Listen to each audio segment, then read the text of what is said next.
मतलब बहुत दिन के बाद मैं आया हूँ और यहाँ मुझे बहुत बड़ी खुशी है। मुंब्रा में मेन रोड पर मुंब्रा पुलिस थाने के बाजू में ही यहाँ हमारे भारतीय जनता पार्टी के विधायक एडवोकेट निरंजन डावखरे, जिनके फंड से 15 लाख रुपए फंड देकर यह धम्म चक्र प्रवर्तन का कट्टा बनाया है। यह वाचनालय भी है। लोगों को यहाँ आकर बैठने के लिए, चर्चा करने के लिए और न्यूज़पेपर पढ़ने के लिए इसका बहुत अच्छा उपयोग होने वाला है। इसीलिए आज इसके उद्घाटन के लिए मैं मुंब्रा में आया हूँ और मुंब्रा की जनता का मैं आभार व्यक्त करता हूँ कि यहाँ सभी लोग आकर, रिपब्लिकन पार्टी या सभी हमारे अम्बेडकरी बहुत समाज के लोग हैं और भी कोई लोग यहाँ आ सकते हैं। हिंदू हो, मुसलमान हो, दलित हो, बुद्धिस्ट हो, उत्तर भारतीय हो, सभी लोगों को ये कट्टा जो है, ये तो है जय भीम का पट्टा, ये तो है जय भीम का पट्टा। इसीलिए ये है सभी लोगों के लिए कट्टा। इसीलिए मतलब मुझे लगता है कि ये प्रवर्तन कट्टा जो है ये मतलब बहुत अच्छा सभी लोगों के लिए सुविधा हो गई है। और निरंजन डावखरे जी का मैं आभार व्यक्त करता हूँ कि उन्होंने अपने विधायक के फंड से 15 लाख रुपए यहाँ के लिए दिए। सर, दिल्ली के चुनाव होने वाले हैं, वही आम आदमी पार्टी और राहुल गांधी अलग अलग लड़ रहे हैं। राहुल गांधी आज सीलमपुर में चुनावी क्षेत्र में लोगों को संबोधित करने वाले किस तरीके से देखते हैं? मुझे लगता है कि राहुल गांधी जी को अपने पार्टी का उम्मीदवारों का प्रचार करने का अधिकार है। हर एक पार्टी अपना प्रचार कर रही है। वह भारतीय जनता पार्टी के अपने कैंडिडेट खड़े किए, 70 कैंडिडेट खड़े किए और वहाँ आम आदमी पार्टी और कांग्रेस पार्टी जो इंडिया आघाड़ी के नाम से लोकसभा में एक साथ आई थी, मोदी जी को हराने के लिए पूरी पार्टियां एक साथ आई थी, लेकिन अभी उनमें बिखराव दिखाई दे रहा है। वहाँ कांग्रेस अकेली पकड़ गई है और वहाँ आम आदमी पार्टी को और भी कई पार्टियों ने मदद करने का निर्णय लिया है। तो मुझे लगता है कि दिल्ली का चुनाव जो है ये बहुत ही मतलब जो चर्चा का विषय है। और 3 बार केजरीवाल जी वहाँ के मुख्यमंत्री रहे, लेकिन दिल्ली वालों के लिए न्याय नहीं दिया है।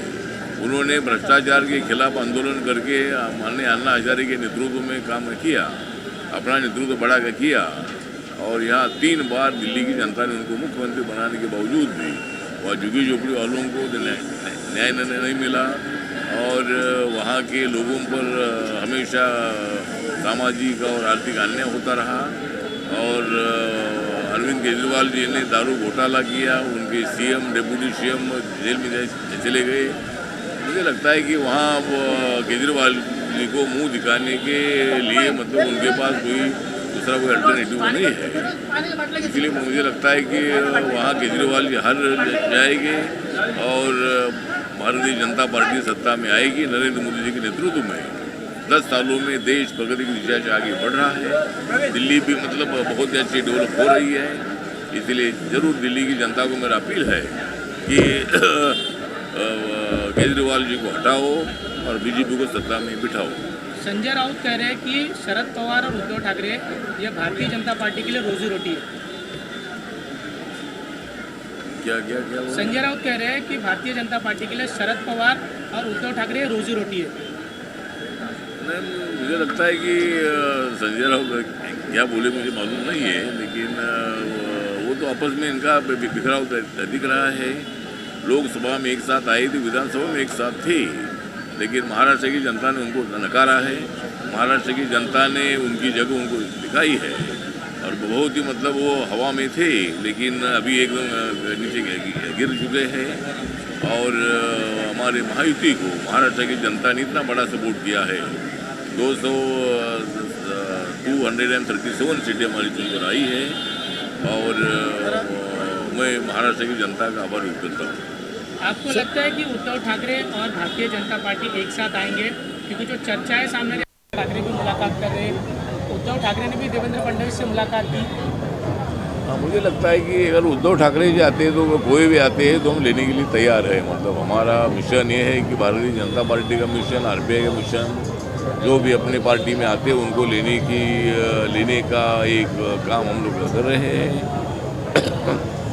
और उद्धव ठाकरे जी तो हमारे ही थे, वो हमको छोड़कर कांग्रेस एनसीपी के बाद चले गए थे और वो वापिस आना चाहते हैं तो वापिस आ सकते हैं, उनका तो स्वागत है।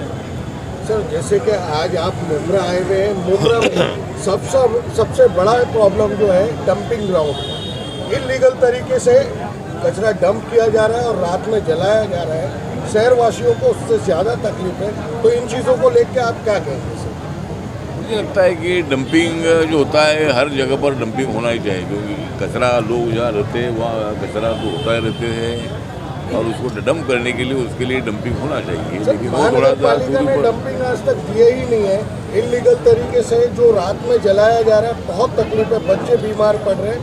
और वही तो बोल रहा हूँ ना मैं, तो यहाँ डंपिंग मुमरा में मतलब बहुत सारी जनता रहती है और जहाँ भी लोग रहते हैं उसके आजू बाजू में डंपिंग होना चाहिए। मतलब जिधर भी कचरा जलाने से प्रदूषण बढ़ता है, लोगों को तकलीफ होती है। इसीलिए मैं ज़रूर ठाणे महानगर पालिका से मैं बात करूँगा और मुमरा के लिए ज़रूर अलग डंपिंग के लिए मैं प्रयत्न करूँगा। सर एक आखिरी सवाल, संतोष देशमुख हत्या मामले में मनोज जरांगे पाटिल कह रहे हैं कि देश के गृह मंत्री अमित शाह कहाँ हैं, कब उनके परिवार वालों को न्याय मिलेगा? क्या क्या? संतोष देशमुख हत्या मामले में मनोज जरांगे पाटिल कह रहे हैं कि देश के गृह मंत्री अमित शाह कहाँ हैं, कब संतोष देशमुख के परिवार वालों को न्याय मिलेगा? ते अमित शाह काय करणार आहे? अच्छा, अमित शाह। अमित शाह जी क्या कर रहे हैं? अच्छा, क्या कर रहे हैं? मुझे लगता है कि अमित शाह मतलब इस केस में अमित शाह